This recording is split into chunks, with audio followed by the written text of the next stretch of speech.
So friends, let's take on three legal stories. The first one is bad for Donald Trump. The second one is bad for Donald Trump, but the third one is actually good for Mike Pence, but kind of bad for Donald Trump. Let's talk about that, because justice matters.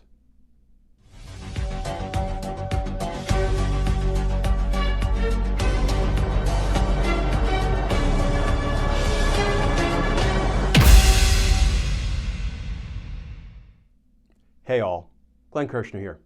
So friends, let's take on three stories today. The legal developments have been coming fast and furious. The first story is actually an update on some news that broke in recent days about Donald Trump keeping and flashing a classified document regarding a possible U.S. military strike on Iran. We learned that that meeting at which he was waving that document around and referring to it to people who had no security clearance, people who had no right hearing a single word about what was in that document. We learned that that meeting was audio recorded and that the federal prosecutors have that audio recording, proving, one, that Donald Trump had that document unlawfully, and two, proving that he knew it was not declassified. Well, today some new news was reported about that meeting, showing that Donald Trump either couldn't or wouldn't produce the document and return it to the federal government. Here's the new reporting by CNN. Headline, Trump attorneys haven't found classified document former president referred to on tape following subpoena. And that article begins, attorneys for Donald Trump turned over material in mid-March in response to a federal subpoena related to a classified U.S. military document described by the former president on tape in 2021, but were unable to find the document itself. Two sources tell CNN. Prosecutors issued the subpoena shortly after asking a Trump aide before the grand jury about the audio recording of a July 2021 meeting at Trump's golf course in Bedminster, New Jersey. On the recording, Trump acknowledges he held on to a classified Pentagon document about a potential attack on Iran. Friends, that's going to leave a mark. What did Donald Trump do with that classified document? Well, let's turn to story number two, which frankly is also going to leave a mark. Here's the new reporting from the Washington Post. Headline, Georgia probe of Trump broadens to activities in other states. And that article begins, an Atlanta area investigation of alleged election interference by former President Donald Trump and his allies has broadened to include activities in Washington, D.C. and several other states, according to two people with knowledge of the probe, a fresh sign that prosecutors may be building a sprawling case under Georgia's racketeering laws. Fulton County District Attorney Fani Willis launched an investigation more than 2 years ago to examine efforts by Trump and his allies to overturn his narrow 2020 defeat in Georgia. Along the way, she has signaled publicly that she may use Georgia's Racketeer-Influenced and Corrupt Organizations, RICO, statute to allege that these efforts amounted to a far-reaching criminal scheme. In recent days, Willis has sought information related to the Trump campaign hiring two firms to find voter fraud across the United States and then burying their findings when they did not find it. Allegations that reach beyond Georgia's borders, said the two individuals. At least one of the firms has been subpoenaed by Fulton County investigators. Friends, that's another story that's going to leave a mark. That's a bad development for Donald Trump.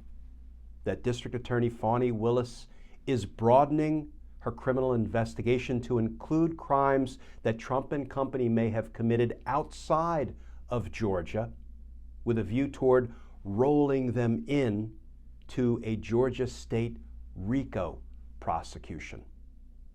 You know, I prosecuted RICO cases in federal court in Washington, D.C. under the federal RICO laws, and the Georgia RICO laws are not all that different. You know, they are designed to bring a whole bunch of crimes, generally involving multiple co-conspirators, all together in one case, rather than just focusing narrowly on one crime or two crimes.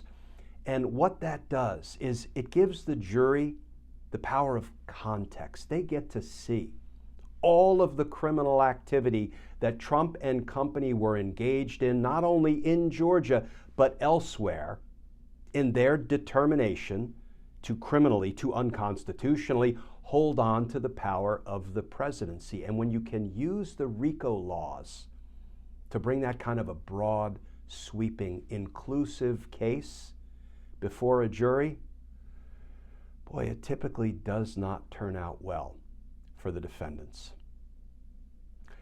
Let's turn to story number 3, which is actually a good news story, but it's good news for Mike Pence, not for Donald Trump. Here is the reporting from NPR. Headline: Pence won't be charged in DOJ classified documents investigation.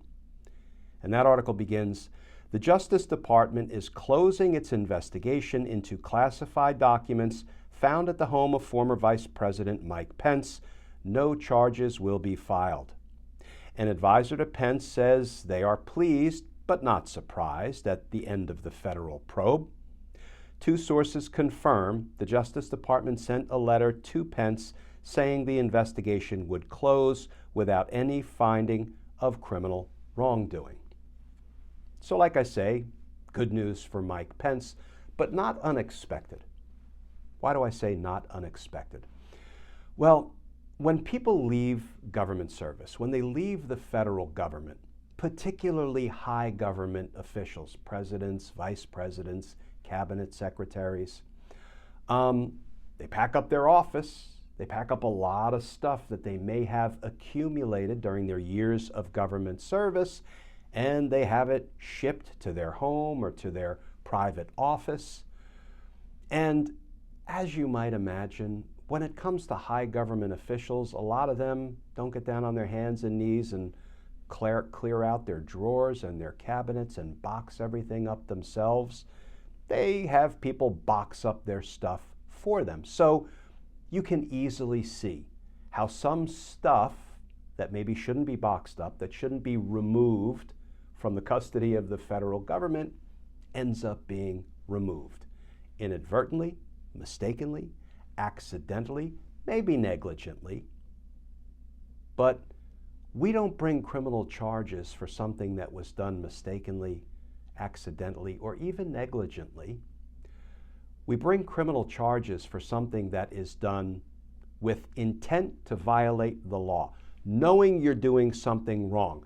You're taking classified documents and information that you are not entitled to. And that's what Donald Trump went on record as saying he did. He said, I took those documents. You know, friends, that would have been difficult to prove, right? He could easily have said, I didn't box up my own stuff. I have no idea what my aides and assistants put in those boxes that ended up in Mar-a-Lago. I never even looked in the boxes. He said, I had every right to take it all that classified material.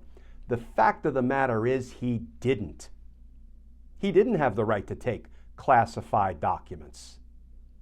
That's one of the reasons he's in criminal hot water at this moment. But when it was discovered that Mike Pence also had some classified documents from his time as vice president, what did he do? Well, He notified government officials, the Department of Justice. He turned them over. He welcomed a search of his properties to make sure he wasn't inadvertently retaining anything else that he shouldn't have. You know, that's the exact opposite of what Donald Trump did. He obstructed justice when DOJ came a-calling for those documents.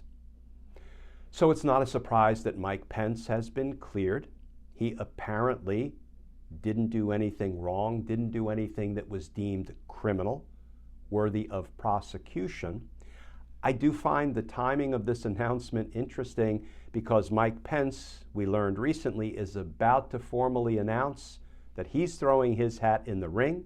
He's going to be seeking the Republican nomination for president. And if he had done that, we kind of know that Merrick Garland would have had to have appointed another special counsel, the way he appointed a special counsel to investigate Donald Trump's crimes once Donald Trump announced he was a candidate, the way he appointed a special counsel to investigate Joe Biden's retention of classified documents because the Attorney General cannot fairly and independently investigate his boss, the president. So there's a special counsel looking at those classified documents that were recovered from Joe Biden's properties. I strongly suspect you're going to see the same result that we just saw with respect to Vice President Mike Pence.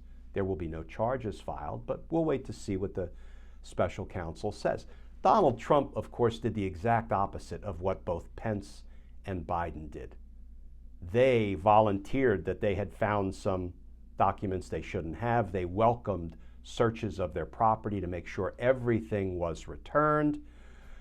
And no judge ever issued a search warrant for Mike Pence's property or Joe Biden's property, concluding there was probable cause, there was evidence of crime located on their properties, the way a federal judge concluded regarding evidence of crime being located at Mar-a-Lago, Donald Trump's property. So these circumstances are as different as night and day. And admittedly, this story is good news for Mike Pence. Now he can throw his hat in the ring unencumbered, and he will go down in flames because I don't know who his natural constituency is. The people who wanted to hang him, the Trump base, the folks who were hunting him on January 6th because he wouldn't violate the law and unconstitutionally install Donald Trump for a second term? Are those the people he's hoping to curry political favor with, get them to change course and vote for him? Maybe.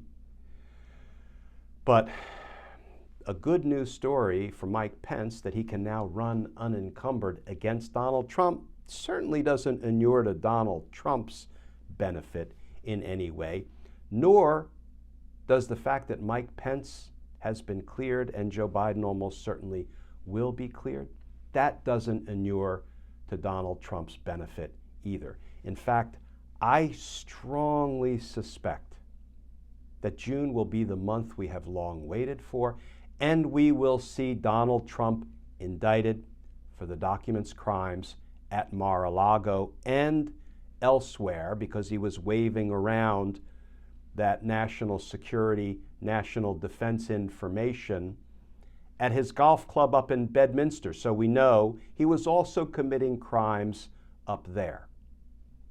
And I think June will finally be the month. June 2023. We will see accountability, federal accountability, Department of Justice accountability come to Donald Trump. Because justice matters. Friends, as always, please stay safe, please stay tuned, and I look forward to talking with you all again soon.